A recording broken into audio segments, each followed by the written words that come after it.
Olá! Hoje a gente vai mergulhar fundo numa das condições cardíacas congênitas mais conhecidas, a tetralogia de Fallot.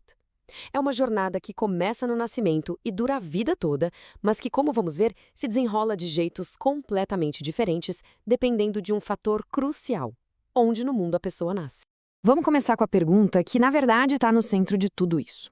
Por que alguns bebês nascem com a pele meio azulada? Esse sintoma, que a gente chama de cianose, é o primeiro grande alerta de que alguma coisa muito séria está acontecendo com a circulação do sangue. E a resposta para essa pergunta tem nome: tetralogia de Fallot, ou TEDF, para encurtar. É simplesmente a causa mais comum da chamada doença cardíaca cianótica. Basicamente, o sangue que está sendo bombeado para o corpo está com pouco oxigênio e isso causa a cor azulada. Bom, vamos entender isso direito. O nome tetralogia já dá uma boa pista. Tetra vem do grego e significa 4. E é exatamente isso. A condição é definida por uma combinação de 4 defeitos específicos no coração, que sempre aparecem juntos. E aqui a gente tem uma imagem do ventrículo direito. É nesse ponto que todos os problemas se originam. Dá para ver claramente como a anatomia normal está alterada. E isso aqui prepara o terreno para a gente entender os 4 defeitos que vêm a seguir. Então vamos lá. Os 4 defeitos são: primeiro, um buraco bem grande entre os 2 ventrículos. Segundo, um estreitamento logo na saída do sangue que vai para os pulmões. Terceiro, a aorta, que é a principal artéria do corpo, está no lugar errado, meio que montada em cima daquele buraco. E por último, como consequência de todo esse esforço extra, o músculo do ventrículo direito fica grosso, fica hipertrofiado. Uma das coisas mais perigosas e dramáticas da tetralogia de Fallot, principalmente em bebês que ainda não foram operados, é o que a gente chama de crise de TET, ou crise hipóxica. O que acontece numa crise é o seguinte: um espasmo muscular, de repente, fecha quase que totalmente a passagem de sangue para os pulmões. Com isso, ainda mais sangue sem oxigênio vai para o corpo, os níveis de oxigênio despencam, o bebê fica agitado, com falta de ar. É uma emergência médica gravíssima. E o tratamento tem que ser imediato. A famosa posição de colocar os joelhos contra o peito, por exemplo, ajuda a aumentar a pressão nas artérias do corpo e isso força mais sangue a ir pelo caminho certo, que é para os pulmões. Além disso, claro, se usa oxigênio, morfina para acalmar o bebê e relaxar o espasmo e outros remédios para reverter a crise o mais rápido possível. Embora esse manejo de emergência seja vital, a única solução de verdade a longo prazo é a cirurgia. Mas o acesso a essa cirurgia revela uma das maiores e mais tristes disparidades que existem na medicina global. E aqui, a disparidade fica escancarada. Em países de alta renda, a cirurgia corretiva acontece bem cedo, antes do bebê completar 1 ano. Agora, em países de baixa e média renda, os pacientes podem esperar anos, às vezes décadas. A idade média para a cirurgia pode chegar a 21 anos. É uma diferença absurda.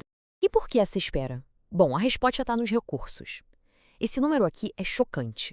Na África subsaariana, existe só 0,08 cirurgião cardíaco pediátrico por milhão de pessoas. Na América do Norte, esse número é mais de 25 vezes maior. Essa falta de especialistas e de estrutura cria um atraso que é simplesmente devastador. E essa espera, claro, tem consequências gravíssimas. A falta crônica de oxigênio força o corpo a criar uns atalhos de vasos sanguíneos que não são normais. Aumenta muito o risco de infecções graves no cérebro, de derrames, e prepara o terreno para arritmias cardíacas que podem ser fatais no futuro. Mas aqui vem o ponto crucial. Mesmo para quem consegue fazer a cirurgia, a jornada não acaba ali. Aquele reparo inicial, por mais que salve vidas, dá início a um novo capítulo de desafios crônicos, focados principalmente no ventrículo direito. Essa citação de especialistas resume o problema perfeitamente. A cirurgia corrige os 4 defeitos, mas muitas vezes deixa a válvula pulmonar vazando.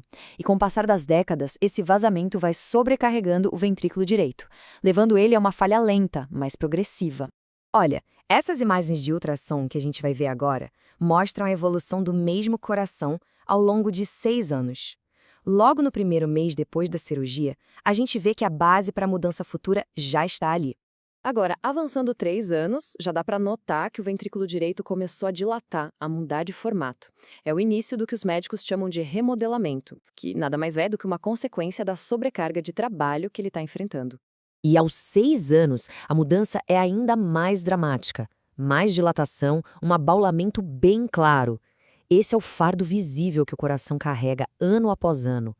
Basicamente, o reparo que salvou a vida do paciente ao mesmo tempo criou um problema novo para a vida inteira. E como isso afeta a vida diária? Bom, esse gráfico mostra a capacidade de exercício.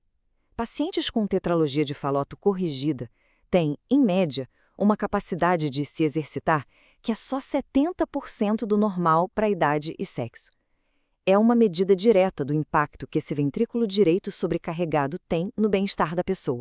E como se não bastasse o problema de encanamento, digamos assim, ainda tem um problema elétrico. A própria cicatriz da cirurgia pode bloquear a condução elétrica normal do coração.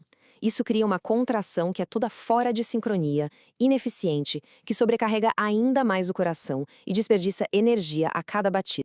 Então, quando a gente junta todas essas peças, o que a gente enxerga são duas jornadas muito, mas muito diferentes para a mesma doença, dependendo de onde a pessoa nasceu. É literalmente uma história de dois mundos.